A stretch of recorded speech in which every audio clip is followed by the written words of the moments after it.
রফিকম রফতা রফতা চুপকে চুপকে দম বদম রফতা রফতা চুপকে চুপকে দম বদম। আমাদের হায়াতটা তো বরফের মতো ক্ষয় হচ্ছে, শেষ হয়ে যাচ্ছে। কাজে লাগাইলেও শেষ হয়, কাজে না লাগাইলেও শেষ হয়। আমরা যে আমাদের হায়াতটাকে কাজে লাগাইতে পারলাম, উলামায়ে কেরামের জবানে কোরআন হাদিসের আলোচনা শোনার জন্য আমরা বসে রইলাম, এই হায়াতটা আমাদের কাজে লাগতেছে, কাজে লেগেছে। ভবিষ্যতে এরকম বসাটা আমাদের কাজে লাগবে কি লাগবে না? এতক্ষণ আমরা বসে রয়েছি এই শীতের মধ্যে, কনকনে শীতের মধ্যে, আল্লাহকে দেখতেছে না? এটা জানা দিব কিনা? এটার প্রতিদান আল্লাহ তাআলা অবশ্যই দিবেন। এখানে আমরা যতক্ষণ বসে আছি নেক হইতেছে এবং আমাদের গুনাহ থেকে হেফাজত। আমরা কোনো গুনার মধ্যে নাই। এই মুহূর্তে আমাদের সামনে টিভি নাই, আমাদের সামনে ব্যাপারটা মহিলা নাই, আমরা গুনাহ মুক্ত ভাবে বসে আছি। ঠিক না ঠিক? এটা জান্নাতের বাগান, জান্নাতের বাগিচা। আলহামদুলিল্লাহ, এই মাদ্রাসার প্রতিষ্ঠাতা পরিচালক আমার ছাত্র নুরুন নবী সাহেব, আল্লাহ ওনার হায়াতের মধ্যে বরকত দান করুন। ওনার ভাই এই বয়ান করলো ইউসুফ আলী সাহেব, এরা এদের মেহনতে এই মাদ্রাসা চলছে। ওনাদের মেয়েরা পড়তেছে, ছেলেরা পড়তেছে, আপনাদের এলাকাবাসীর ছেলেরা পড়তেছে। এটা বিশাল একটা দিনের খেদমত। ঠিক না ঠিক? এটা আল্লাহ সবার দ্বারা নেয় না। সবার সন্তানকে এই ধরনের মাদ্রাসায় ভর্তি হওয়ার তৌফিক হয় না। স্কুলে কলেজে বিভিন্ন জায়গায় ভর্তি হয়, মাদ্রাসায় ভর্তি হয়ে হাফেজ আলেম হওয়া, মেয়ে হাফেজ আলেম হওয়া, এটা সৌভাগ্যের বিষয়। এটা কি বিষয়? সৌভাগ্যের বিষয়। আমরা আমাদের ছেলেদেরকে, আমরা আমাদের মেয়েদেরকে এই মাদ্রাসায় ভর্তি করে মাদ্রাসা আরো উন্নত করবো। রাজি আছেন? এই দেখেন কি সুন্দর লেগেছে, ছেলেদেরকে মেয়েদেরকে পুরস্কার দিয়েছে। যার বাবা এই পুরস্কার এখন দেখেছে, নিয়েছে, এরা কি আনন্দ, কি আনন্দ ভোগ করছে। ছেলে মেয়ের পুরস্কার নিচ্ছে, দিলে কত খুশি, কত আনন্দ। ঠিক না ঠিক? আমার কি মনে চাই না আমার ছেলে এরকম পড়ে, আমার ছেলে পুরস্কার পাক, আমার মেয়ে পুরস্কার পাক। আমাদের সকল তামান্না আশা আছে না নাই? আল্লাহ পাক আমাদের সকলকে তৌফিক দান করুন, বলেন আমিন। আমি আপনাদের সামনে কোরআন শরীফের 9 পারার 12 পৃষ্ঠা সূরা আরাফের 172 নং আয়াত তেলাওয়াত করেছি। রাত্র অনেক গভীর হয়ে গেছে, 10টা বরাবর 10টা।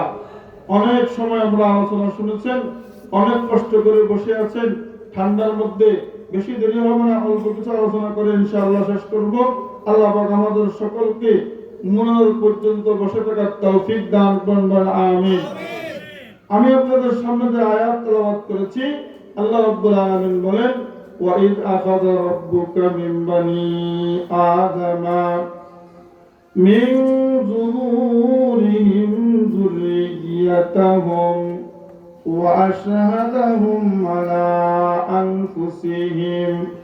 আল্লাহ রাব্বুল আলামিন বলেন সূরা আরাফ 172 নং আয়াতে, হে নবী মুহাম্মদ, আপনি স্মরণ করুন ওই সময়ের কথা যখন আপনার রব, আপনার পালনকর্তা অঙ্গীকার গ্রহণ করেছেন। আদম সন্তানের পৃষ্ঠদেশ থেকে তাদের সন্তানদেরকে বের করে তাদের কাছ থেকে অঙ্গীকার গ্রহণ করেছেন। তাদেরকে তাদের নিজের উপরে অঙ্গীকার প্রতিজ্ঞা করাছেন। এবং আল্লাহ বলেছেন, আলাস্তু বিরাব্বিকুম, আমি কি তোমাদের রব নই? ক্বালু বালা, সকলে বলেছেন হ্যাঁ, আপনি আমাদের রব, আপনি আমাদের পালনকর্তা, আপনি আমাদের প্রতিপালক প্রভু। আল্লাহ রাব্বুল আলামিন এই প্রতিজ্ঞা নিয়েছেন কেন? শাহিদিনা, আমরা প্রতিজ্ঞা করেছি। কেন আল্লাহ এই প্রতিজ্ঞা নিয়েছেন? আন তাকুলু ইয়াউমাল কিয়ামা ইন্না কুন্না আন হাযা গাফিলিন।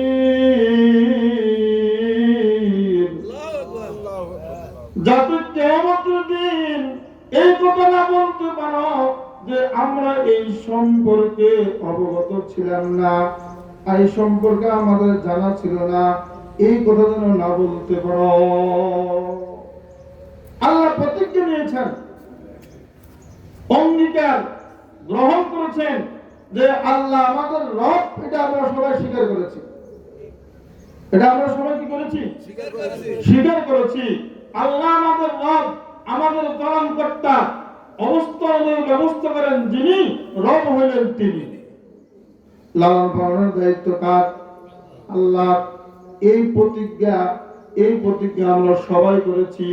এখানে উপস্থিত যারা আছি তারাও করেছি, উপস্থিত নাই তারাও করেছি।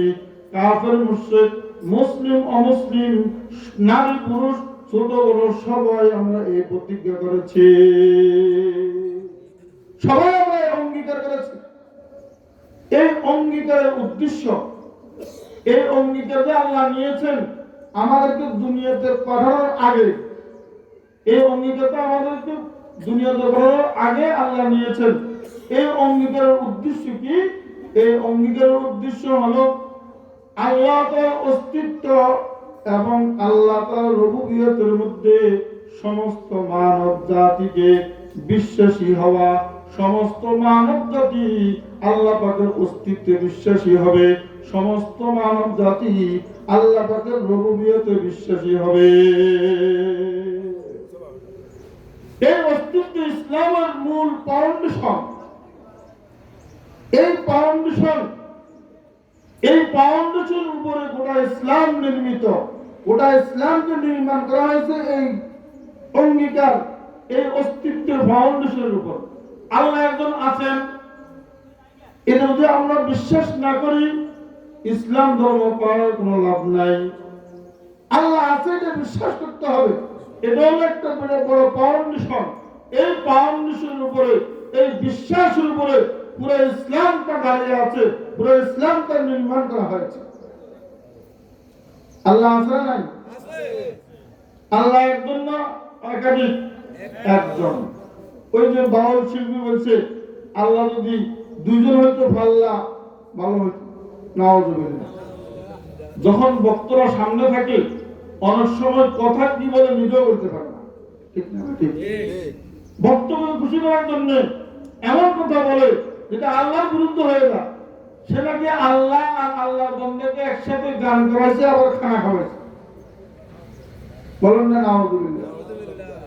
যেই কথার কারণে বাউল শিল্পী আবুল সরকার গ্রেফতার হয়েছে, বা আল্লাহর কথার নাকি কোনো ঠিক নেই, আগাগোড়া নাই। বলেন নাউজুবিল্লাহ। নাউজুবিল্লাহ, নাউজুবিল্লাহ। আল্লাহর কথার কি আগাগোড়া আছে নাই? আল্লাহর কথা জায়গা মধ্যে ঠিক আছে, সে ঠিক নাই। সে কি নাই? ঠিক নাই। একজন যখন মাতাল হয়ে যায় তখন সে পূর্বকে পশ্চিম মনে করে, পশ্চিমকে পূর্ব মনে করে। দিশাহারা হয়ে গেলে তখন সে পশ্চিমের দিকে, সে মনে করে আরেক দিকে। সমস্যা তো নিজের মধ্যে। সমস্যা কার মধ্যে? আল্লাহ হাবিব সাল্লাল্লাহু আলাইহি ওয়াসাল্লাম বলেছেন, তাফাক্কারু ফি খালকিল্লাহ ওয়া লা তাতাফাক্কারু ফিল্লাহ। ও আমার উম্মত, ও উম্মতগণ, তোমরা শোনো, তোমরা আল্লাহ তাআলার সৃষ্টির মধ্যে চিন্তা করো, নিজের সৃষ্টির মধ্যে চিন্তা করো, আসমান জমিন নিয়ে চিন্তা করো, পাহাড় পর্বত নিয়ে, নদ নদী সাগর নিয়ে চিন্তা করো। আল্লাহকে নিয়ে চিন্তা করবে না। তোমরা সসীম, আল্লাহ অসীম। তোমাদের সসীম জ্ঞানে, সসীম বুদ্ধিতে আল্লাহ আসবে না, আল্লাহ তোমাদের জ্ঞানে ধরবে না, আল্লাহ তোমাদের জ্ঞানের ঊর্ধ্বে। আল্লাহকে নিয়ে ফিকির করবে না, আল্লাহকে নিয়ে চিন্তা করবে না, কারণ তোমাদের সেই শক্তি নাই। তোমাদের সেই শক্তি, আল্লাহর কথা বুঝার তোমার সেই শক্তি নাই। সে বলতেছে আল্লাহ একবার বলছে আমি সর্বপ্রথম তৈরি করছি আরশ, আমার পর সর্বপ্রথম তৈরি করছি ইশক, আমার পর সর্বপ্রথম তৈরি করছি নূর, আমার বলে সর্বপ্রথম তৈরি করছি রূপ। তো আল্লাহ এই এক মুখে কয় কথা বলেছে? এক মুখে দুই কথা বললে এটা মুখ না মুখ। এইভাবে উদাহরণ দিয়ে কথা বলেছে। আল্লাহ নাকি এক মুখে কয়েক কথা বলেছে। তাহলে কি আল্লাহর মুখ? নাউজুবিল্লাহ। সেটা আল্লাহ কি মুখ না মুখ? বলবেন নাউজুবিল্লাহ। এই কথার কারণে সে গ্রেফতার হয়েছে। এরকম যারা করবে, এরকম কিছু নাস্তিক, কিছু বেয়াদব আছে, আল্লাহর অস্তিত্বের বিশ্বাস নাই, আল্লাহর রূবুবিয়তের বিশ্বাস নাই, আল্লাহকে নিয়ে মন্তব্য করে, আল্লাহকে নিয়ে কটূক্তি করে, এই ধরনের বেয়াদবকে দাঁত বাজানোর অভিযোগ রাজি আছে কেউ? আল্লাহ ব্যাপারে কোনো ছাড় নাই, নবীর ব্যাপারে কোনো ছাড় নাই, কোরআনের ব্যাপারে কোনো ছাড় নাই, ইসলামের ব্যাপারে কোনো ছাড় নাই। কোরআন হাদিস সম্পর্কে কটূক্তি করলে কোনো ছাড় নাই। ইসলাম নিয়ে কি কটূক্তি করবে? ছাড় আছে? মানুষ নামাজ না পড়তে পারে, রোজা রাখতে পারে, কিন্তু আল্লাহ এবং আল্লাহ রাসূলকে নিয়ে যদি কেউ কটূক্তি করে, এটা কোনো ঈমানদার, কোনো মুসলমান বরদাস্ত করতে পারে না। ঠিক না ঠিক? সাহাবায়ে কেরামের মধ্যে হযরত আবু বকর সিদ্দিক রাদিয়াল্লাহু তাআলা আনহু ছিলেন ভদ্র, একদম সভ্য শান্ত। তিনি একদিন রাস্তা দিয়ে হেঁটে যাচ্ছিল, সামনের দিক থেকে দুইজন ইহুদি আসছে। আবু বকরকে দেখে একজন ইহুদি বলল, এই মুসলমানরা গরিব, মুসলমানদের খোদাও গরিব। আল্লাহকে নিয়ে কটূক্তি করেছে। মুসলমানরা গরিব, দরিদ্র, মুসলমানের খোদা আল্লাহ গরিব, দরিদ্র। সে শুনছে যে আল্লাহ নাকি মানুষের কাছে ঋণ চাইছে, তো ঋণ চাইছে, ঋণ চাও গরিব না ধনী? গরিব। এই জন্য আল্লাহকে গরিব বলছে।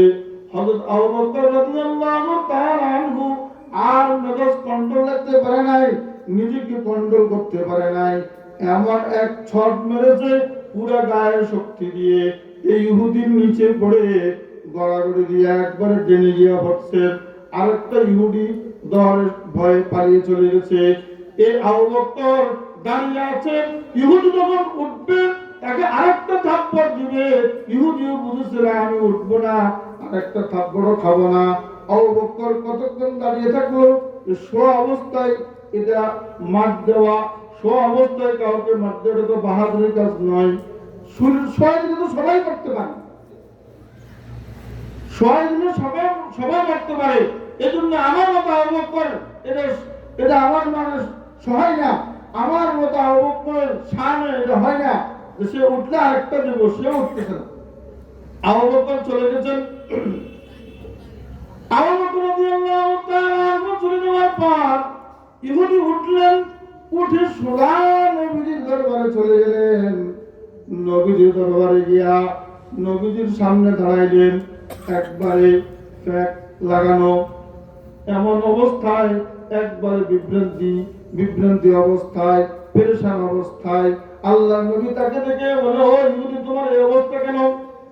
তোমার জামা কাপড়ের প্যাক কেন, ময়লা কেন? হুজুর, আমাকে আপনার সাহাবী আবু বকর থাপ্পড় দিয়েছে, মার দিয়েছে, নিচে ফেলে দিয়েছে, এই জন্য আমার এই অবস্থা হয়েছে। আল্লাহ নবী বলেন, ও ইহুদি শুনো, তুমি আবু বকরকে চিনো কিনা? আবু বকর না ওমর? এই কাজ তো ওমর করতে পারে, ওমরের মেজাজ গরম, ওমর রাগী মানুষ, তোমাকে থাপ্পড় দিয়ে ওমর দিতে পারে, আবু বকর নয়। বললাম, হুজুর আবু বকর, আমি আবু বকরকে চিনি। এই মুহূর্তে আবু বকর রাদিয়াল্লাহু তাআলা আনহু নবীর দরবারে প্রবেশ করতেছে। এই ইহুদিকে দেখে আবু বকরের মেজাজ আবার খারাপ হয়ে গেছে, জামার হাত এভাবে বসাইতেছে আর নবীর দিকে তাকাইতেছে। নবীর দরবারে বেয়াদবি করা যাবে না, নবীর অনুমতি ছাড়া কথা বলা যাবে না, কিচ্ছু করা যাবে না। এই জন্য আবু বকর রাদিয়াল্লাহু তাআলা আনহু সে একটু থমে গেছেন, রাষ্ট্র কর্মী করতে পারে না যে আরেকটা থাপ্পড় দি। এই ইহুদি আল্লাহ সম্পর্কে কি বলেছেন? আল্লাহ নাকি গরিব। আবু বকর রাদিয়াল্লাহু তাআলা আনহুর এই অবস্থা দেখে নবীজি কয়, আবু বকর থামো, বসো, আমি তো তোমার ব্যাপারে বিশ্বাস করতে পারতেছি না, তুমি তো এমন নয়, কেন এই ইহুদিটাকে মারলা? কেন এই ইহুদিটাকে তুমি এই ইহুদিকে অবস্থা করলা? আবু বকর রাদিয়াল্লাহু তাআলা আনহু বললেন, ও আল্লাহর নবী শুনেন, এই ইহুদি আল্লাহকে গালি দিয়েছে, আল্লাহ নাকি গরিব। ইহুদি অস্বীকার, মিথ্যা। ইহুদি বলে মিথ্যা কথা, আমি বলি নাই। তো আপনাকে আমরা নবী না মানতে পারি, কিন্তু আমরা আল্লাহকে মানি। আল্লাহকে কেন গালি দিব, আল্লাহকে কেন গরিব বলবো? ইহুদি অস্বীকার। কিন্তু এখন এই মুহূর্তে শরীয়তের বিধান কি? শরীয়তের বিচার বিধান হইল, যিনি বাদী উনি সাক্ষী পেশ করতে হবে। আবু বকর হলো বাদী, ইহুদি আল্লাহকে গালি দিয়েছে, এই কথার বাদী আবু বকর। আবু বকর কোনো সাক্ষী নাই। যদি বাদী সাক্ষী না থাকে, বিবাদী অস্বীকার করলে, কসম খাইলে বিবাদীর পক্ষে রায় চলে যাবে। এখন বিবাদী তো অস্বীকার করে, কসম খাইলে তো তার কোনো অসুবিধা নেই, সে তো ইহুদি, মুসলিম নয়। এইবার বলে আবু বকর, তোমার পক্ষে যদি সাক্ষী থাকে সাক্ষী আনো, নচেত আমি নবী তোমার কথা বিশ্বাস করি, তোমাকে আমি সিদ্দিক উপাধি দিয়েছি, মহাসত্যবাদী আমি উপাধি দিয়েছি। তুমি সত্য কথা বলো, মিথ্যা কথা বলতে পারো না, আমিও জানি, কিন্তু বিচার ক্ষেত্রে এটা চলবে না। তোমার পক্ষে সাক্ষী দাঁড় করাও, তোমার পক্ষে সাক্ষী না হলে আমি ইহুদির পক্ষে রায় দিতে বাধ্য হব। কি বিচার, কি ন্যায় বিচার, কি আদল! বর্তমান তো আমাদের দেশে আমার পক্ষের লোক, আমার দলের লোক হইলে সাক্ষর না, অপর দলের লোক হইলে, বিরোধী দলের লোক হইলে, অন্যায় না থাকলে অন্যায় ছাপাই দেওয়া হয়, অন্যায় না থাকলে অন্যায়ের একটা কিছু চাপাই দেওয়া হয়, তাকে মানিয়ে দেওয়া হয়, বিভিন্ন রকমের হয়রানি করা হয়। ঠিক নেবে ঠিক। আবু বকরের বিরুদ্ধে রায় যাবে, সাহাবায়ে কেরাম সব একবার অবাক হয়ে গেলেন, এটা কি নবী, এটা কি বিচার?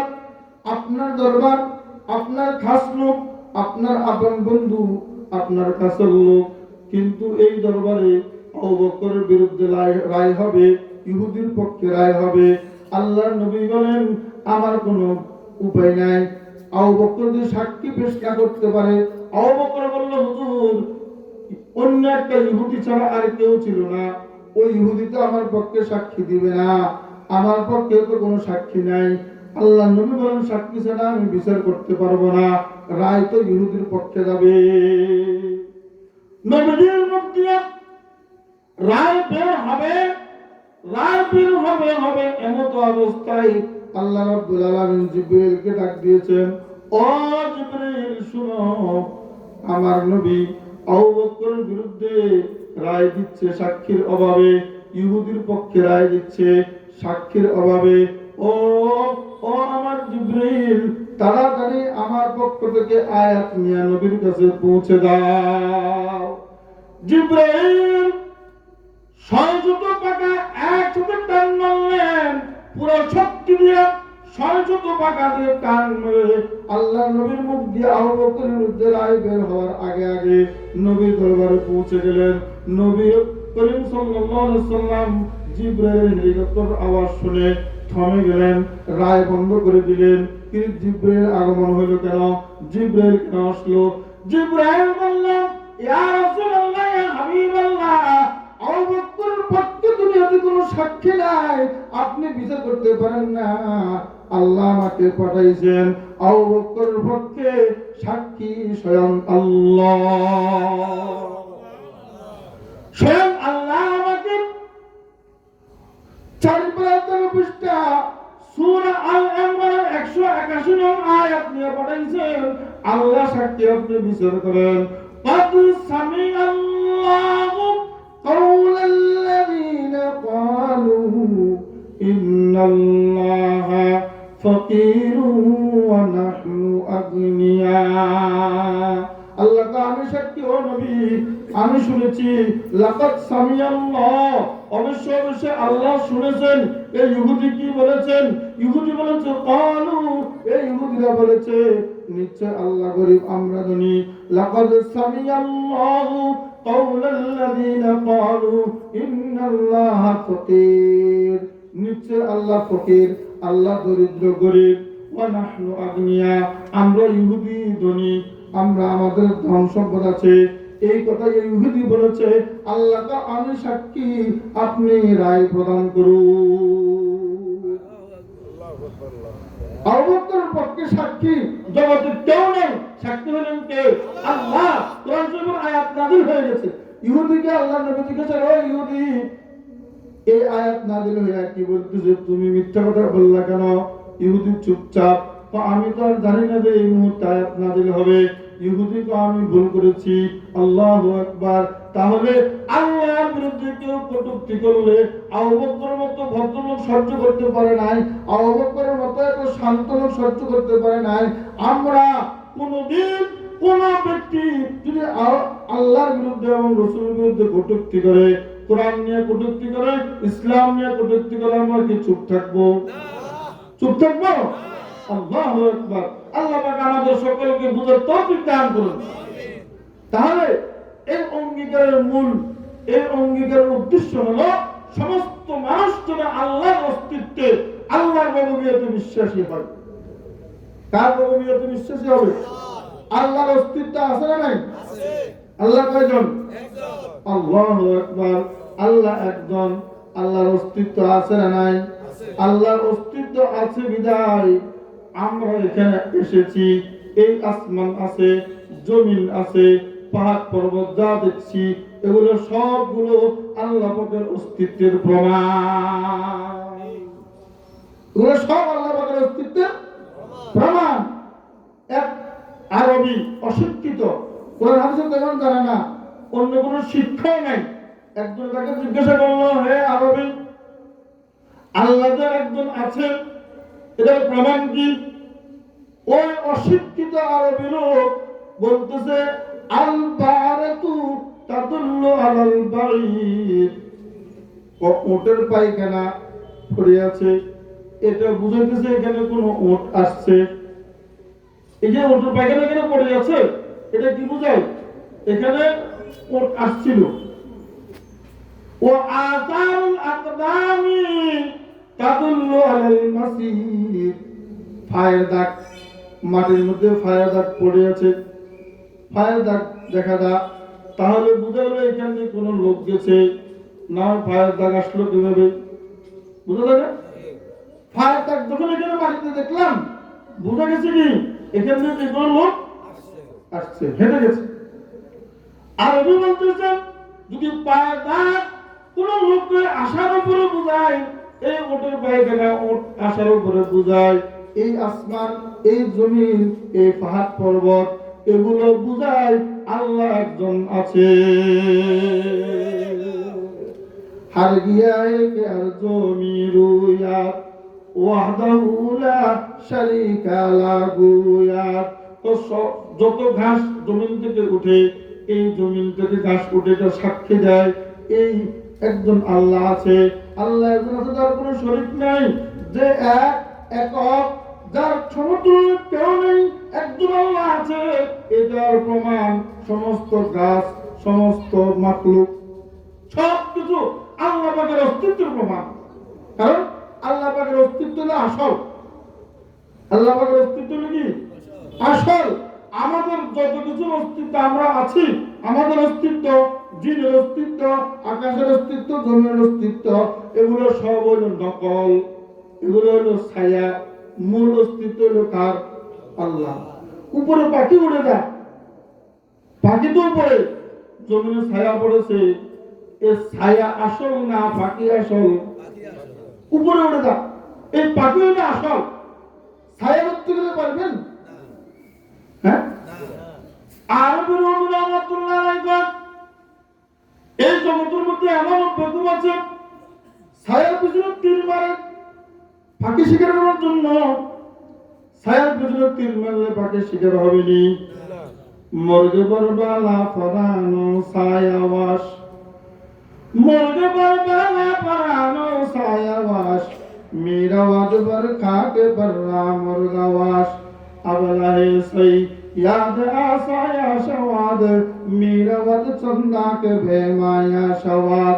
तेरे अंदाज में बसूए सायरू, तरकश खाली शवाद जुस्तेजू, तरकशे रास्ते ही शो तुमरे रात अलगबी दंदर शिकार सायातप अलगबी दंदर शिकार सायातप একটা পাখি উপরে উড়ে যায় আরেক বেকুব শিকারী পাখির ছায়ার মধ্যে গুলি মারতেছে পাখির ছায়ার মধ্যে তীর মারতেছে গুলি করতে করতে করতে করতে সে হয়রান হয়ে গেছে ছায়ার মধ্যে গুলি করলে কি পাখি শিকার হবে অনেক দূরে যাওয়ার পর একটা গাছ দেখলো সে হয়রান হয়ে গেল অস্থির হয়ে গেল এখন গাছের তলার মধ্যে ছায়ার মধ্যে বসলো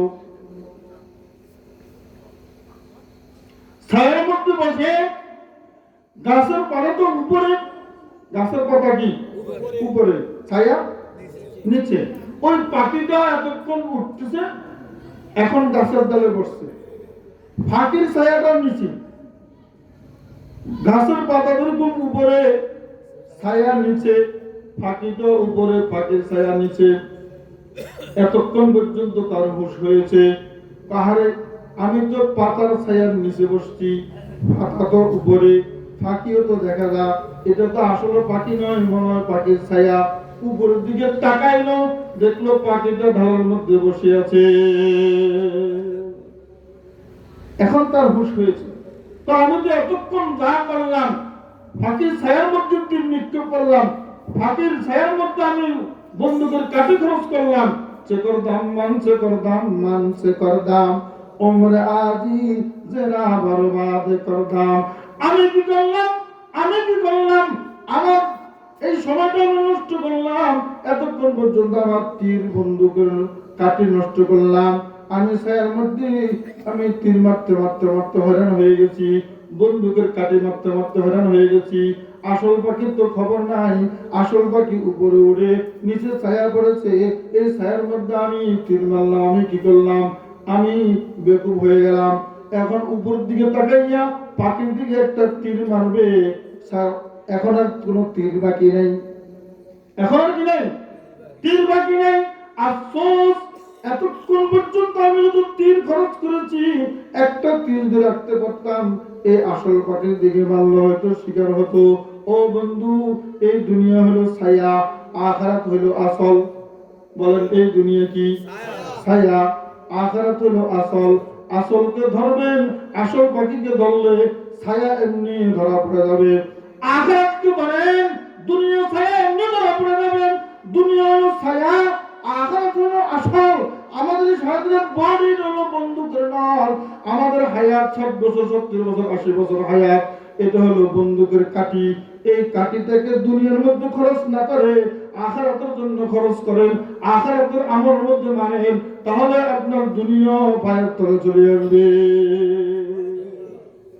আল্লাহ আসল আল্লাহকে বলেন দুনিয়া নকল আল্লাহ আসল দুনিয়া নকল আল্লাহ হলো আসল দুনিয়া নকল দুনিয়াকে ছাড়েন আল্লাহকে ধরেন আসল ধরলে দুনিয়া ধরা খেয়ে যাবে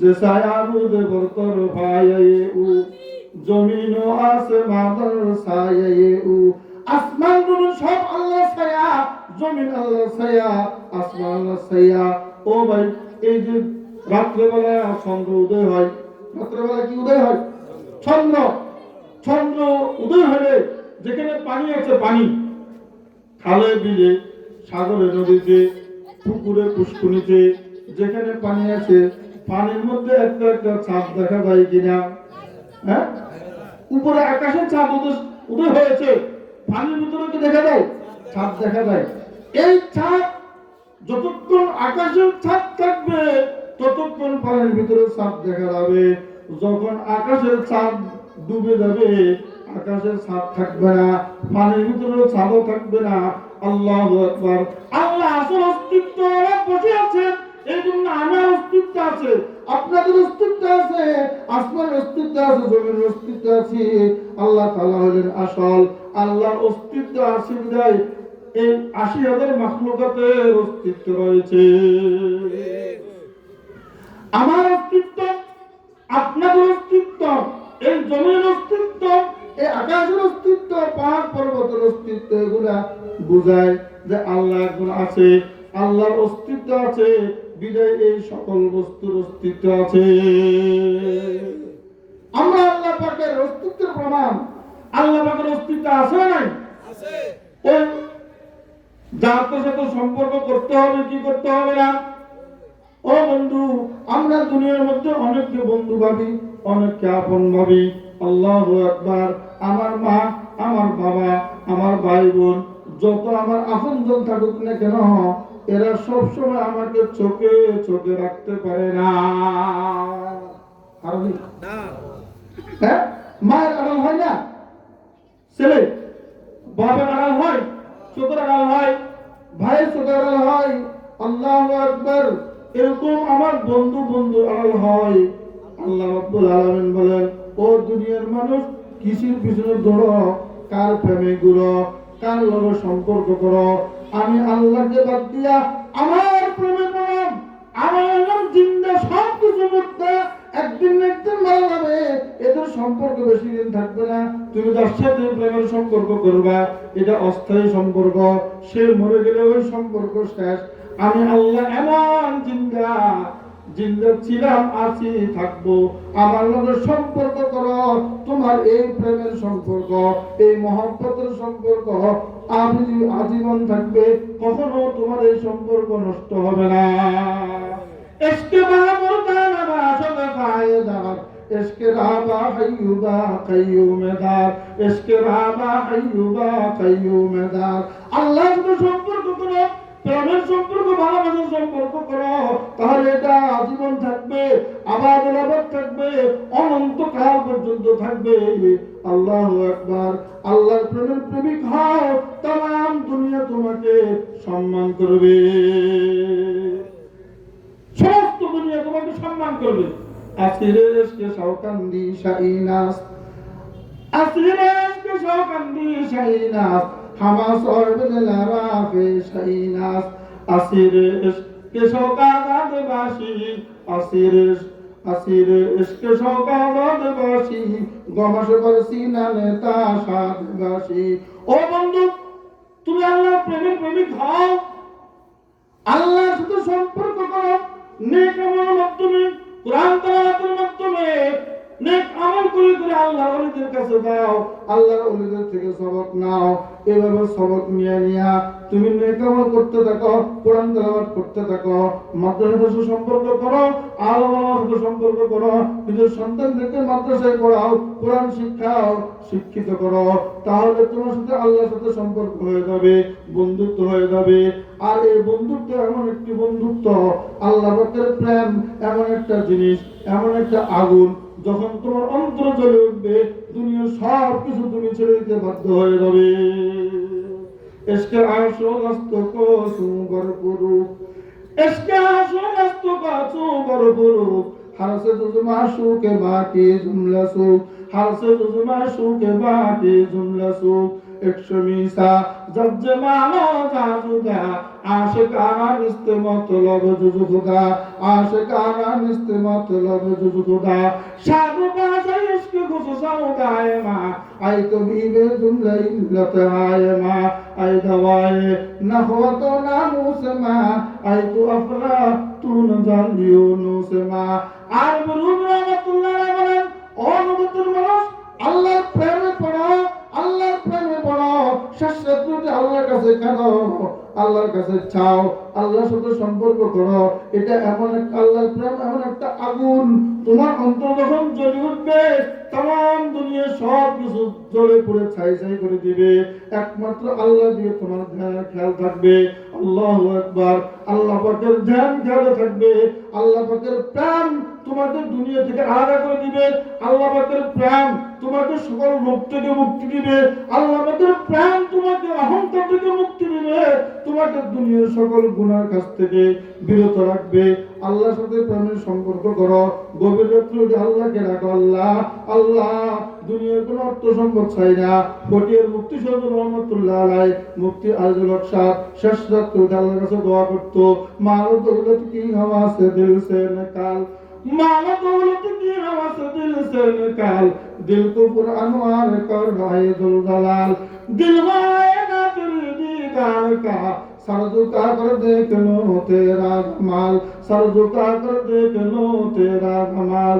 পটিয়া মাদ্রাসার প্রতিষ্ঠাতা বাণী মুফতি আজমল সাহেব রহমাতুল্লাহ আলাইহি শেষ রাতে উঠে এই আরামের বিছানা ছেড়ে কম্বল ছেড়ে আল্লাহু আকবার ঠান্ডা পানি দিয়ে ওযু করে তাহাজ্জুদ নামাজ পড়ে আল্লাহর কাছে কাঁদতেন, আল্লাহ দুনিয়ার মানুষ দুনিয়ার সম্পদের পাগল, দুনিয়ার মানুষ দুনিয়ার পথের পাগল, দুনিয়ার পথ নিয়ে কত দৌড়াদৌড়ি, কত লাফালাফি, কত হইচই, আল্লাহু আকবার।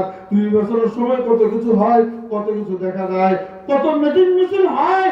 এই দুনিয়ার মানুষ দুনিয়ার পথ নিয়ে, দুনিয়ার মানুষ দুনিয়ার লোক নিয়ে, দুনিয়ার মানুষ সম্পদের লোক নিয়ে করে আমি আল্লাহ হকের অন্তরের মধ্যে আল্লাহ তুমি সম্পদের লোক দিও না, আমার অন্তর থেকে মাল দৌলতের সম্পদের লোক উঠে দাও। আল্লাহু আকবার। ফদর লোক আমার অন্তর থেকে বাইর করিয়ে দাও। আমার অন্তর তোমার প্রেম দিয়ে দাও, তোমার ভালোবাসা দিয়ে দাও। আমার অন্তরকে তুমি এমন একটা আয়না বানিয়ে দাও, আমি আজিল হক জমিনে বসি বসি তুমি আরশের মালিককে যেন দেখতে পারি। এরকম ছাওয়া আমাদের মধ্যে আসছে। আল্লাহ তুমি আমার সব, তোমার অস্তিত্ব আমাদের আসল, তুমি আসলে যে আমরা আছি, আমাদেরকে তুমি বানাইছো, এটা আল্লাহ পাকের অস্তিত্বের কোনো আসলে নাই। আল্লাহু আকবার। ওই অস্তিত্বের উপর বিশ্বাসী হওয়ার জন্য আল্লাহ তাআলা আমাদের থেকে এই অঙ্গীকার নিয়েছেন, আলাস্তু বিরাব্বিকুম, আমি কি তোমাদের রব নই, আমি কি তোমাদের প্রভু নই? আমরা সকল স্বীকার করেছি, হ্যাঁ আপনি আমাদের প্রভু, আপনি আমাদের কি প্রভু। আল্লাহ তাআলার তো অনেক নাম আছে, আল্লাহ তাআলার অনেক উপাধি আছে। আল্লাহর এক নাম আছে রহমান, এক নাম আছে রহিম, এক নাম আছে মালিক, এক নাম আছে খালেক। আল্লাহ প্রশ্ন করতে রব শব্দ আনছেন। কি শব্দ আনছেন? রব। কেন? আলাস্তু বিরাব্বিকুম, এটা বলছেন আলাস্তু বিখালিকিকুম, আমি কি তোমাদের সৃষ্টিকর্তা নই? আলাস্তু বিমালিকিকুম, আমি কি তোমাদের মালিক নই? আলাস্তু বিরাজিকুম, আমি কি তোমাদের রিজিকদাতা নই? এমন প্রশ্ন না করি, আলাস্তু বিরাব্বিকুম, আমি কি তোমাদের পালনকর্তা নই? এই প্রশ্ন কেন করছেন? এই প্রশ্নের জন্য করছেন আল্লাহ রাব্বুল আলামিন জানে, বর্তমান ভবিষ্যৎ সব জানে। আল্লাহ তো এদেরকে তো আমি পৃথিবীতে পাঠাবো, এরা রব শব্দ নিয়ে টানাটানি শুরু করবে। রব, রব মানে লালন পালনকারী, এই শব্দটা নিয়ে সবাই টানবে। মা বাবার মতো যতটা, মা কয় সন্তানকে লালন পালন করলাম আমি, বাবা কয় আমি কামাই না করলে তুমি করতে খাওয়াইছ, লাগছে মা বাবার মধ্যে বন্ধ। ওই লালন পালনের দায়িত্ব নিয়া, রব শব্দ নিয়া কিছুদিন পর যখন আরেকজনের কাজ করে, চাকরি করে, মালিকের ব্যাপারে আমার থেকে নিয়ে তোর ফ্যামিলি চলে, আমি তোর ফ্যামিলি চালাই, আমি তোকে লালন পালন করি, তোর ফ্যামিলি লালন পালন করি। আর একটু বড় হইয়া মালিক, বড় মালিক হইয়া বড় আমি এলাকা চালাই, এলাকার মধ্যে বড় আমি পুরো এলাকার মধ্যে আমি বন্টন করি, আমি পুরো এলাকার মানুষকে চালাই। যে সরকার প্রধান সে আমি পুরো দেশের মানুষের লালন পালন করি। এই ফেরাউন বলছিল আনা রাব্বুকুমুল আ'লা, আমি তোমাদের বড় রব, আমি তোমাদের বড় লালন পালন করি। আল্লাহর দুনিয়াতে গেলে, ক্ষমতা পাইলে, শক্তি পাইলে এই রবের দায়িত্ব নিয়ে টানাটানি করবে। এই জন্য আমি আগে এটার স্বীকৃতি নিয়েছি, এটার স্বীকারোক্তি প্রতিজ্ঞা নিয়েছি।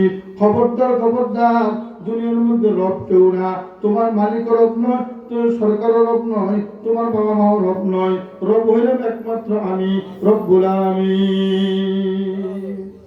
এটা আল্লাহ আগে নিয়েছেন, অঙ্গীকার নিয়েছেন যে খবরদার এই রব নিয়ে কেউ টানাটানি করবে না।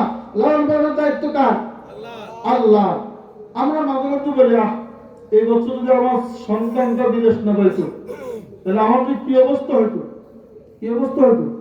আল্লাহ আছে নাই? রিজিকদাতাকে আল্লাহ সন্তান হইলেও ছড়াইবে, সন্তান না হলেও ছড়াইবে, সন্তান বিদেশ গেলেও ছড়াইবে, সন্তান বিদেশ না গেলেও ছড়াইবে, সন্তানের চাকরি থাকলেও ছড়াইবে, সন্তানের চাকরি না থাকলেও ছড়াইবে। ছড়াইবে কে? আল্লাহু আকবার। আল্লাহ এগুলো সব পর্দা, এই পর্দার আড়ালে আল্লাহ পাক রিজিক দান করে। চাকরি একটা পর্দা, ব্যবসা একটা পর্দা, শাসবাদ একটা পর্দা। এই পর্দার আড়ালে কি চালাকে? এক বেকুব মেহমান, এক বাড়িতে মেহমান হয়েছে, ওই বাড়িওয়ালার ঘরওয়ালার স্ত্রী সুন্দর সুন্দর সুস্বাদু খানাগুলো পাক করে পর্দার আলাদা থাকিয়া থাকিয়া দিতেছে, সেটা সামনে আসে না, পর্দার ভিতরে থাকি দিচ্ছে আর ঘরের মালিক নিচ্ছে, মেহমান খাইতেছে। মেহমান একটু সোজা টাইপের, আকল জ্ঞান কম, তো কি এই পর্দা থেকে এত সুন্দর সুন্দর সুস্বাদু খানা বের হয়, তো বন্ধু এই পর্দাটা আমাকে দিয়ে দাও। তো কেন? আমার লাগবে। আচ্ছা ঠিক আছে, একটা পর্দা, এই পর্দাটাকে খুব মেহমান নিয়ে বাড়িতে চলে গেছে। বাড়িতে তার বিবিকে বলতেছে, ও আমার বিবি শুনো, আজকে থেকে কোনো বাবার ঘর লাগবে না, কোনো কিছু লাগবে না, আজকে থেকে মাছও কিনবো না, গোস্ত কিনবো না, কিছু কিনে লাগবে না, এই পর্দাটা ঘরের মাঝে দিয়ে টানে দাও, ঘরের মাঝে দিয়ে লটকে দাও, এই পর্দা থেকে দেখবো কত সুন্দর সুন্দর খাওয়া বের হয়ে আসবে। সুতরাং মানুষের স্ত্রী কিন্তু চালাক হয়, আল্লাহ সেভাবে সেটিং করে।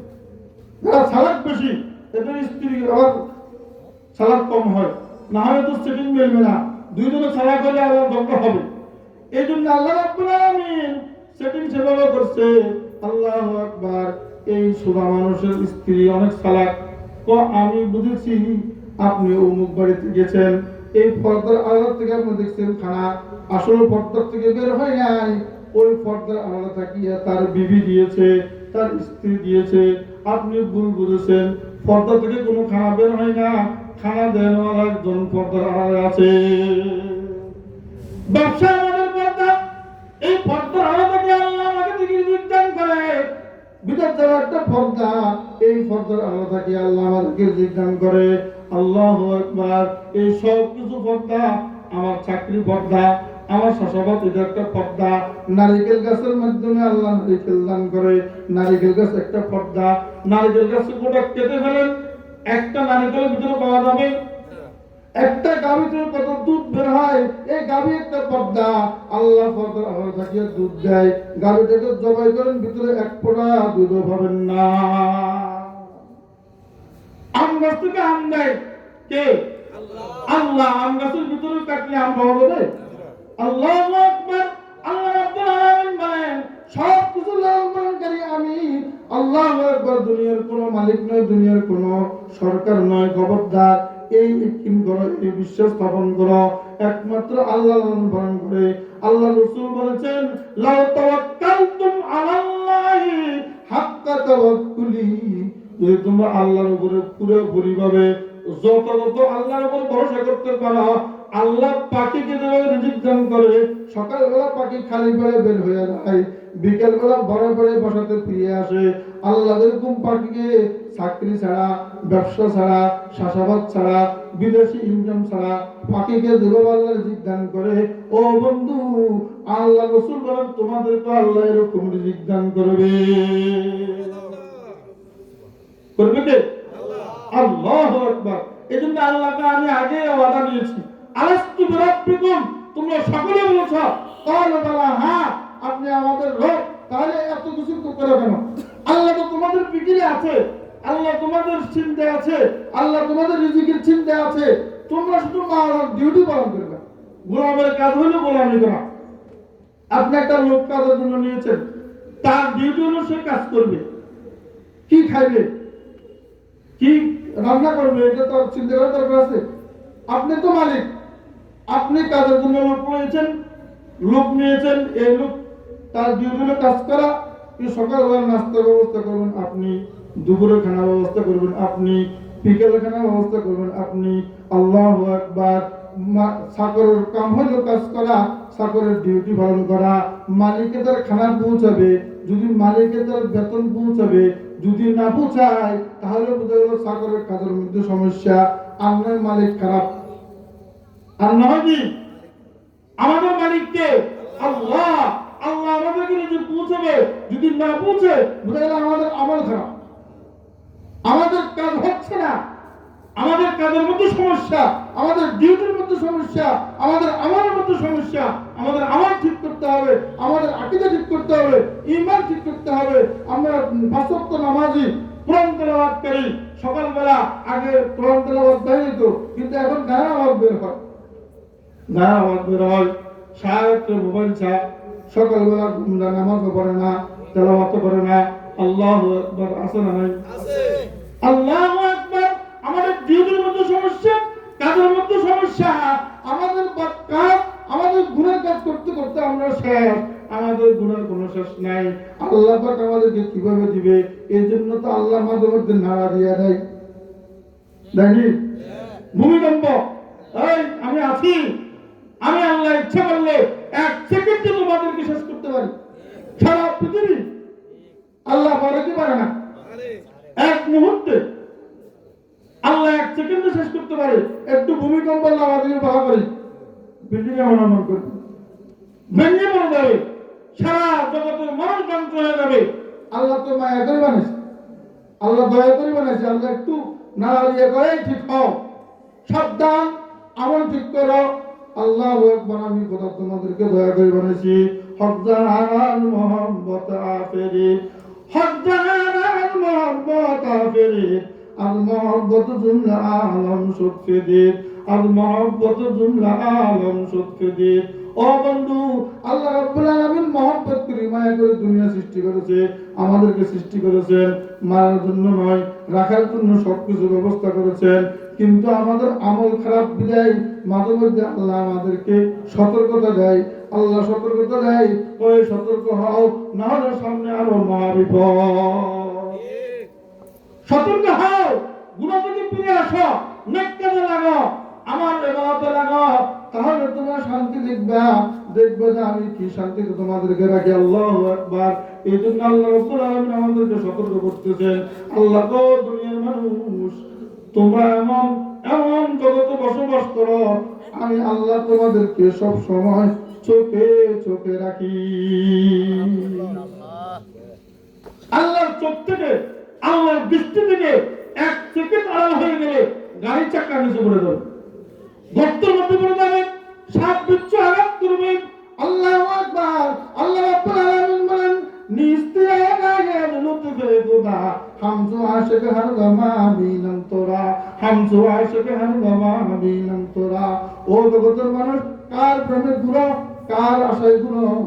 আমি আল্লাহ রাব্বুল আলামিন এমন একজন প্রেমিক তোমাকে চোখে চোখে রাখছি, তুমি একটু আমার চোখের আড়াল হয়ে গেলে তোমার বিপদের শেষ থাকবে না। এই খোদাকে আমরা ভুলে রয়েছি। আল্লাহ কর, এই তোমরা কেন এই খোদাকে বলছো? ইয়া আইয়ুহাল ইনসান মা গররাকা বিরাব্বিকাল কারীম। হে মানুষ, তোমাদেরকে কিসে বিভ্রান্ত করেছে তোমাদের মহামহিম প্রভু থেকে? আল্লাযী খলাকাকা, যিনি তোমাকে সৃষ্টি করেছেন, ফাসাওয়াকা, সুবিন্যস্ত করেছেন, ফাআদালাক, সুষম করেছেন, ফি আইয়ি সূরাতিন মা শাআ রাক্কাবাক, তার ইচ্ছা মতো তোমাকে চেহারা দান করেছেন, আকৃতি দান করেছেন। এখানে আমরা বহু লোক আছি, একজন চেহারার সঙ্গে আরেকজনের চেহারা মিল নাই। লক্ষ লক্ষ কোটি কোটি মানুষ আল্লাহ তৈরি করেছেন, একজনের চেহারার সঙ্গে আরেকজনের চেহারা মিল নাই। আল্লাহ আমি এভাবে তৈরি করি, তোমাদেরকে দুনিয়াতে রেখে দিয়েছি, রিজিকের ব্যবস্থা করি, সবকিছুর ব্যবস্থা করি, কিন্তু আমাকে তোমরা ভুলে রয়েছ, আমাকে তোমরা স্মরণ করো না, আমার হুকুম মানো না, আমার বিধান মতো চলো না, তোমাদের ইচ্ছা মতো তোমরা চলো। এই জন্য আমি মাঝে মধ্যে লাড়াছাড়া দিয়া তোমাদেরকে সতর্ক করি, তোমরা খারাপ পথ থেকে ফিরে আসো, ভালো পথে চলো। আল্লাহু আকবার। তোমরা নেক আমল করো। এই জন্য আল্লাহ রাব্বুল আলামিন আগে ওয়াদা দিয়েছেন, আলাস্তু বিরাব্বিকুম, আমি কি তোমাদের রব নই? আমরা সকল স্বীকার করেছি, হ্যাঁ আপনি আমাদের রব। এই ওয়াদা, এই অঙ্গীকার কখন হয়েছে, কোথায় হয়েছে? হ্যাঁ, এই অঙ্গীকার কোন সময়? রাইসুল মুফাসসিরিন আব্দুল্লাহ ইবনে আব্বাস রাদিয়াল্লাহু তাআলা আনহু বলেন, এই অঙ্গীকার আল্লাহ তাআলা গ্রহণ করেছেন আদমকে জান্নাত থেকে যখন পৃথিবীর মধ্যে পাঠিয়েছেন, তখন এই অঙ্গীকারটা গ্রহণ করেছেন। কিভাবে? আল্লাহ রাসূল সাল্লাল্লাহু আলাইহি ওয়াসাল্লাম এই আয়াতের সারমর্ম করেছেন হযরত ফারুক আযম কাছে। এই আয়াতের সারমর্ম যে আলাস্তু বিরাব্বিকুম ক্বালু বালা, এই আয়াতের মর্ম কি? ফারুক আযম বলেন, আল্লাহ রাসূল এই আয়াতের মর্ম বলেছেন, আল্লাহ পাক আদমকে সৃষ্টি করে আদমের পিঠের মধ্যে একবার হাত বুলিয়ে দিয়েছেন, কিয়ামত পর্যন্ত যত নেক আমলকারী লোক আছে সবাই বের হয়ে গেছে। আবার দ্বিতীয়বার হাত বুলিয়ে দিয়েছেন, কিয়ামত পর্যন্ত পাপী তাপী গুনাহগার আছে তারা বের হয়ে গেছে। প্রথম বলছেন নেককার, বলে আমি আল্লাহ বলে আমি এদেরকে জান্নাতের জন্য তৈরি করেছি, এরা জান্নাতের আমল করবে। আরেক গ্রুপ বদকার, আমি এদেরকে জাহান্নামের জন্য তৈরি করেছি, এরা জাহান্নামের আমল করবে। সাহাবায়ে কেরাম আল্লাহ রাসূলকে বললেন, ইয়া রাসূলুল্লাহ, আল্লাহ তো তৈরি করতে এক দলকে জান্নাতের জন্য আরেক দলকে জাহান্নামের জন্য তৈরি করছে, তাহলে আমরা আমল করে কি লাভ হবে? আমরা তো এক দলে আছি, হয়তো জান্নাতি দলে না হয় জাহান্নামী দলে, এক দলতে আছি, তা আমল করে কি লাভ? আল্লাহ রাসূল বলেন, আমার সাহাবায়ে কেরাম শোনো, আমল করতে থাকো, যাকে আল্লাহ জান্নাতের জন্য সৃষ্টি করেছে সে জান্নাতি আমল করবে, ওইদিকে তার জাহান যাবে, ওইদিকে তার মন ডুববে।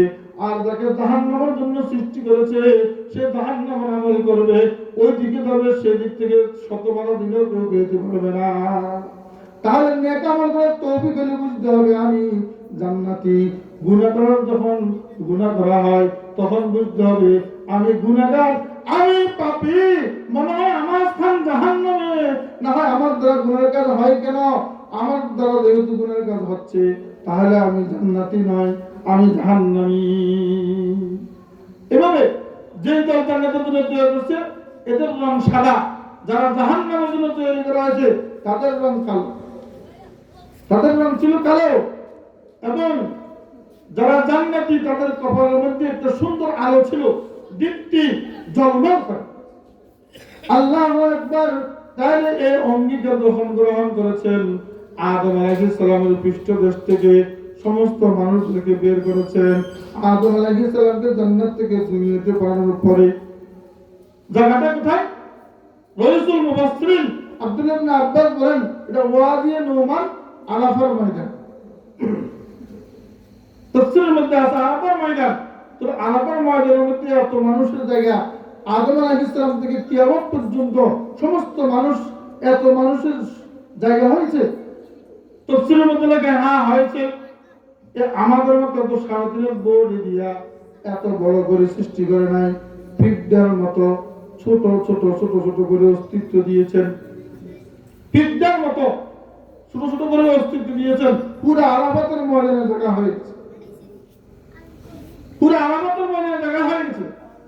আল্লাহ তাআলা তখন সেই জ্ঞান বুদ্ধি দিয়ে, যে আল্লাহর কথা বুঝার মতো, জবাব দেওয়ার মতো সেই বুদ্ধি চেতনা দিয়ে আল্লাহ পাক সেখানে উপস্থিত করেছেন। তারপরে বলছেন আলাস্তু বিরাব্বিকুম, সবাই বুঝেছে এবং সবাই ঐক্যবদ্ধভাবে বলেছে কালু বালা, ঘুষা বলেছে, কাফেরও বলেছে, মুশরিকও বলেছে। এখন আপনারা বলছেন হুজুর আমাদের তো ওই কথা মনে নাই, আমরা যে অঙ্গীকার করেছি, আমরা যে আল্লাহকে রব বলে স্বীকার করেছি, আমাদের এই কথা কি নাই? মনে নাই। বড় মনে না থাকলে কি হবে? আল্লাহ তো স্মরণ করা দিচ্ছে তোমরা এই অঙ্গীকার করেছ, মনে নাই। তারপরে যে একটা প্রতিক্রিয়া আছে, তো সেই কিতাবের মধ্যে লেখেন কিছু কিছু লোক জুন্নুনি মিসরি বলেন আমার এই কথা, এই অঙ্গীকারের কথা এমন মনে আছে যেমন আমি এখন শুনতেছি। কিছু কিছু পীর বুজুর্গ বলছেন যে আমার অঙ্গীকারের কথা এমন ভাবে মনে আছে, আমার আশপাশে যে আছে সেটা আমি জানি। কিন্তু বেশিরভাগ লোক আমরা এখানে যারা আছি আমার তো স্মরণ নাই। স্মরণ না থাকলে কি হবে? এটা একটা প্রতিক্রিয়া আছে। প্রতিক্রিয়া কি? এর অঙ্গীকারের মাধ্যমে, বা একটু বসন্ত শেষ করে দিচ্ছি, এর অঙ্গীকারের মাধ্যমে আল্লাহ রাব্বুল আলামিন আমাদের দিলের মধ্যে আল্লাহ পাকের পরিচয়ের বীজ, আল্লাহ পাকের অস্তিত্বের বীজ রোপণ করে দিয়েছেন। এই অঙ্গীকারের দ্বারা আমরা বুঝি আল্লাহ একজন আছে, আমাদের ভিতরে একটা বুঝ দিয়েছেন যে আল্লাহর অস্তিত্ব আছে, আল্লাহ আমাদের একজন আছে সৃষ্টিকর্তা, এটা আমাদের ভিতরে বিশ্বাস। আল্লাহ রাসূল সাল্লাল্লাহু আলাইহি ওয়াসাল্লাম বলেন কুল্লু মাউলুদিন ইউলাদু আলাল ফিতরাহ, প্রত্যেক সন্তান সবার ধর্মের উপরে জন্মগ্রহণ করে, ইসলামের উপরে জন্মগ্রহণ করে, ইসলামী রীতির উপরে জন্মগ্রহণ করে। হিন্দু ছেলে খ্রিস্টানের ছেলে, বৌদ্ধ ছেলেও ইসলামের উপরে জন্মগ্রহণ করে। ওয়াহু ইউহাবিদানিহি ওয়া ইউনাসসিরানিহি ওয়া ইউমাজ্জিসানি। তার বাবা তাকে ইহুদি বানায়, তার বাবা তাকে খ্রিস্টান বানায়, তার বাবা তাকে অগ্নিপূজক বানায়। বাবা মা যেমন, সন্তান হয়ে যায় তেমন। বাবা মা যদি ভালো হয়, সন্তান ভালো হয়। বাবা মা মুসলমান হলে সন্তান মুসলমান হয়, বাবা মা অন্য ধর্ম হলে সন্তান অন্য ধর্ম হয়ে যায়। কিন্তু আল্লাহ সৃষ্টি করতে প্রত্যেক সন্তানকে ইসলামের রীতির উপরে, ইসলাম ধর্মের উপরে আল্লাহ পাক সৃষ্টি করেছেন। অন্য মুসলিমের এক রাওয়ায়াত, এটা হলো বুখারী মুসলিমের রাওয়ায়াত।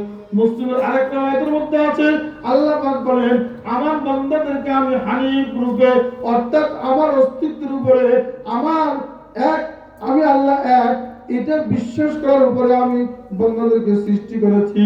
দুনিয়াতে আসার পর তার মুরব্বী, তার মা বাবা তাকে অন্যদিকে নিয়ে যায়। এটা তো শরীয়তের মাসালা। আমরা জন্ম হওয়ার পর আমাদের জন্ম হওয়ার পর ডান কানে আযান, বাম কানে একামত দেওয়া, এটা সুন্নাত। সুন্নাত কি সুন্নাত না? তো আমাদের আযান দিছি, আমার মনে আছে?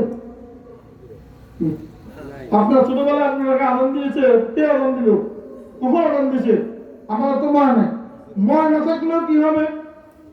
তাফসীর গ্রন্থে লেখে, এই যে বাম কানে আযান, ডান কানে আযান, বাম কানে একামত, এই এই আযানের একামতের যে প্রতিক্রিয়া, এই প্রতিক্রিয়া হলো আমার ওই প্রতিশ্রুতির শক্তিতে, আলাস্তু বিরাব্বিকুম, আল্লাহ আমাদের রব, এটা আমরা স্বীকার করেছি। ওই প্রতিশ্রুতির শক্তিতে এই আযান এবং একামতের সাথে সাথে কানের পর্দিয়া অন্তরের মধ্যে ঈমানের বীজ বপন করা হয়েছে। এই আযান এবং একামতের দ্বারা, ডান কানে আযান, বাম কানে একামত, সন্তান সৃষ্টি হওয়ার পর এই আযান একামতের দ্বারা ওই প্রতিশ্রুতির শক্তিতে শক্তি সঞ্চার করে আমাদের কানের পর্দিয়া অন্তরের মধ্যে ঈমানের বীজ বপন করে দেওয়া হয়েছে। এই সন্তান যত গুনাহ করুক না কেন, যত ইসলাম থেকে দূরে যাক না কেন, সে আফসোস করবে, আমি ভুলে আছি। একদিন না একদিন সে সঠিক পথে চলে আসবে, একদিন না একদিন সে ধার্মিক হবে, একদিন না একদিন সে নামাজি হবে, একদিন না একদিন সে সঠিক পথে ফিরে আসবে। এরকম বহু আছে। কোরআন শরীফ তেলাওয়াত করলে ঈমান বাড়ে, আমরা কি জানি? কোরআন শরীফ তেলাওয়াত করলে ঈমান বাড়ে, এটা আমাদের জানা নাই, কিন্তু বিশ্বাস করতে হবে। আল্লাহ বলছেন, وَإِذَا تُلِيَتْ عَلَيْهِمْ آيَاتُهُ زَادَتْهُمْ ঈমানা। যখন আল্লাহর আয়াত তেলাওয়াত হয় তখন ঈমান বৃদ্ধি হয়, এটা আমরা বিশ্বাস করতে হবে। ঈমান বাড়ে, ঈমান শক্তি যখন বাড়ে, আমল বাড়ে। ভিতরে ক্ষুধা আসলে যেরকম খাওয়ার চাহিদা আসে, ক্ষুধা না থাকলে খাইতে মনে চায় না, ঠিক ভিতরে ঈমান থাকলে আমলের চাহিদা আসে। ঈমান না থাকলে আমাদের চাহিদা আসে না। ঈমান যত বেশি, আমলের চাহিদা তত বেশি। এই জন্য ঈমানকে মজবুত করতে হবে, কোরআন তেলাওয়াত করতে হবে, কোরআন তেলাওয়াত শুনতে হবে, ঈমান বাড়বে। নেক আমল করলে ঈমান বাড়ে। আল্লাহ রাব্বুল আলামিন বলেন, কোরআন শরীফের আয়াত তেলাওয়াত শুনলে ঈমান বাড়ে। এগুলো বিশ্বাস করতে হবে। তাহলে প্রতিশ্রুতি, এটা আমাদের মনে নাই, মনে না থাকলেও এটার একটা প্রতিক্রিয়া আছে। আমাদের অন্তরের মধ্যে আল্লাহর পরিচয়ের বীজ, আল্লাহর অস্তিত্বের বীজ বপন করে দেওয়া হয়েছে।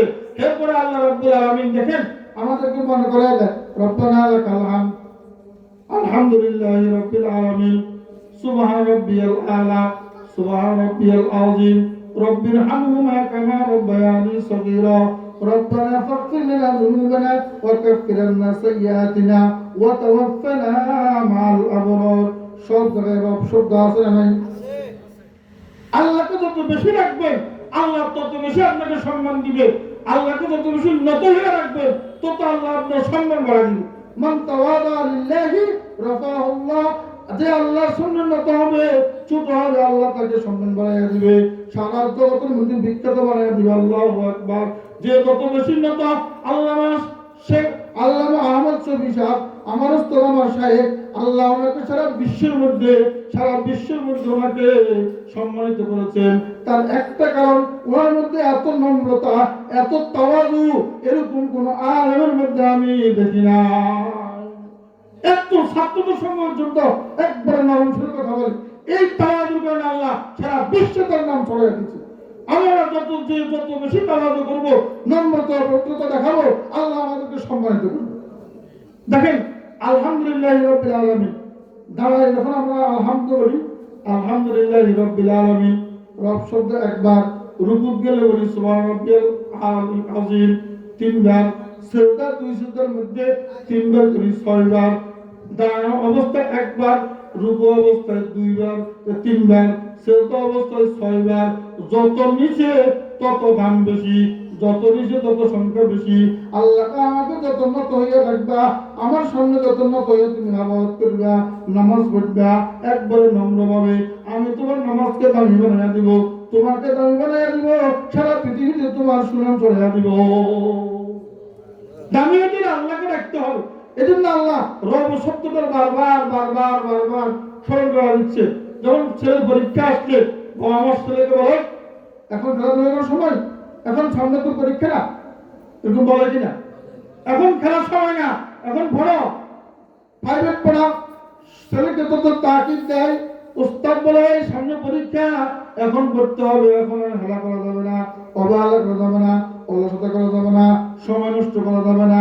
আল্লাহ আমি তো প্রতিজ্ঞা নিয়েছি, তোমাদের পৃথিবীতে আসার আগে পৃথিবীতে আমি মনে করে দিচ্ছি রব রব রব রব্বানা লাকাল হামদ, এগুলো আমি বলে বলে তোমাদেরকে পরীক্ষার কথা মনে করে দিচ্ছি। সামনে পরীক্ষা আছে, তোমাদের মৃত্যুর পর যখন কবরের মধ্যে যাইবা, আমার রব্বুকে বলে তোমাকে প্রশ্ন করা হবে, পরীক্ষা নেওয়া হবে, যাতে তোমার ওই পরীক্ষাতে তুমি ফেল না হও, পাস করো। রব্বুকে বলার সাথে সাথে তোমার মুখ দ্বারা যেন বের হয়ে আসে রব্বি আল্লাহ। এই পরীক্ষা পাস করতে পারো। আমরা সবাই পরীক্ষা পাস করতে রাজি আছি ইনশাআল্লাহ। তাই রবকে স্বীকার করতে হবে, রবের হুকুম মানতে কে রাজি আছে? হাত দেখান। আল্লাহ আমাদের সকল হাতকে কবুল করুন, আমিন। আমরা 5 ওয়াক্ত নামাজ বাদ দিব না, রাজি আছেন ইনশাআল্লাহ? এই মাদ্রাসাতে সম্পর্ক রাখবো, রাজি আছেন? আমাদের ছেলে মেয়ে আত্মীয়জনকে দিব, রাজি আছেন ইনশাআল্লাহ? এই মাদ্রাসা আরো উন্নত করব। যখন বুদ্ধি দরকার বুদ্ধি দিব, পরামর্শ দরকার পরামর্শ দিব, সন্তান দরকার সন্তান দিব, অর্থ দরকার অর্থ দিব, যখন যা দরকার সময় দেওয়া দরকার সময় দিব, হুজুরদের খোঁজ খবর নিব, কি অবস্থা, এটা করবো না ইনশাআল্লাহ? এই আমাদের সামনে যে পরীক্ষা, কবরের পরীক্ষা, কবরের পরীক্ষা আমরা যদি পাস, আর কোনো সমস্যা নেই, একবারে জান্নাত পর্যন্ত অগ্রগতি নেই, সমস্যা নাই। কবর হলো প্রথম মঞ্জিল। এই জন্য ওসমান রাদিয়াল্লাহু তাআলা আনহু কবর দেখলে বেশি কাঁদতেন। তো এত কাঁদেন কেন? হ্যাঁ, আপনি এত কাঁদেন কেন কবর দেখলে? সাহাবায়ে কেরাম বলেন, ওসমান, এই কবর হলো আখিরাতের প্রথম মঞ্জিল। এই কবর যদি মুক্তি পেয়ে যা, আর কোনো বাধা নাই, আর কোনো সমস্যা নাই, আর কবর ধরা খা, আর কোনো ধরাই ধরা খান্তনা থাকবে না। কবর ধরা খাইলে সব জায়গাতে ধরা খাইবে, কবর থেকে মুক্তি পেলে সব জায়গা থেকে মুক্তি পাবে। এই জন্য আমরা কবরের যাত্রী ভাই, আমরা কবর দিয়ে যেতেছি, একদিন যেতেছে একদিন কবর দিয়ে আগাইতেছি। কদম সুয়ে মারকাত নজর সুয়ে দুনিয়া কিধর যা রাহা है কিধর দেখ রাহা है। আমরা দেখতেছি কবরের দিকে, কিন্তু দেখতেছি দুনিয়ার দিকে। কোন দিকে দেখতেছি? দুনিয়ার দিকে। একজন লোক সামনের দিকে যা আর পিছনের দিকে দেখে, এর অ্যাক্সিডেন্ট হবে কি হবে না? গাড়ির সঙ্গে বা অন্য কোনো এই ফিরারের সঙ্গে সে অ্যাক্সিডেন্ট হবে। যে যেদিকে যা সেদিকে দেখতে হয়। আমরা কবর যাত্রী, কবর দিকে যাচ্ছি, কিন্তু আমরা দেখতেছি দুনিয়ার দিকে, যাইতেছি কোন দিকে, দেখতেছি কোন দিকে। এই জন্য কবরকে স্মরণ করা, মৃত্যুকে স্মরণ করা, আখিরাতকে স্মরণ করা, আখিরাতের স্মরণ, মৃত্যুর স্মরণ, এটা মানুষকে সঠিক পথে নিয়ে যায়। মানুষের আমল পরিবর্তন আসে, মানুষের খেয়ালের মধ্যে পরিবর্তন আসে। আল্লাহু আকবার। আখিরাতের ব্যাপারে আল্লাহ রাব্বুল আলামিন 2000-এর উপরে আয়াত নাযিল করেছেন। এত বেশি আয়াত নাযিল করেছেন আখিরাতের ব্যাপারে, প্রায় 10 পারার সমান। এত বেশি আয়াত নাযিল করেছেন কেন? আখিরাতের চিন্তা যখন মানুষের মনের মধ্যে আসবে, তখন মানুষের আমলের পরিবর্তন আসবে। দুনিয়া থেকে বিমুখ হইয়া আখিরাতে যাবে সেই চিন্তা আসবে, আমলের পরিবর্তন আসবে, নামাজের পরিবর্তন আসবে, নেক কাজ করবে আর গুনাহ ছাড়বে। আখিরাতের চিন্তা, একটা চিন্তা যখন মানুষের ভিতরে আসবে, একটা চিন্তা, আল্লাহ রাসূল একটা চিন্তায় চিন্তিত হও, আল্লাহ তোমাকে সব চিন্তা মুক্ত করে দেবে। একটা চিন্তা, শুধু আখিরাতের চিন্তা করবো তো ইনশাআল্লাহ। মৃত্যুকে প্রতিদিন স্মরণ করবো, 5 ওয়াক্ত নামাজ পড়বো এবং কবরের চিন্তা করবো, আখিরাতের চিন্তা করবো। আমাদের এই জীবন নয়, আরো সামনে জীবন আছে। এই জীবনটা আল্লাহ জীবনও করে নাই। আসল জীবন হলো মৃত্যুর পরে। মৃত্যু আমাদের জীবনের শেষ নয়, বরং মৃত্যুর দ্বারা আমাদের পরকালের জীবন, অনন্ত জীবনের শুরু। অনন্ত জীবনের কি শুরু? मौत को समझाएगा फिर इख्तिताम जिंदगी, मौत को समझाएगा फिर इख्तिताम जिंदगी, दर हकीकत मौत है सुबह दवाम जिंदगी। মানুষ মনে করে মৌত আমার জীবনের শেষ, আসলে না। মৌতের দ্বারা আমার অনন্ত হায়াতের মাত্র সকালবেলা হয়েছে, মাত্র শুরু হয়েছে। আল্লাহ পাক আমাদের সকলকে বুঝে আমল করার তৌফিক দান করুন। আমিন। ওয়া আখিরু দাওয়ানা আলহামদুলিল্লাহি রাব্বিল আলামিন।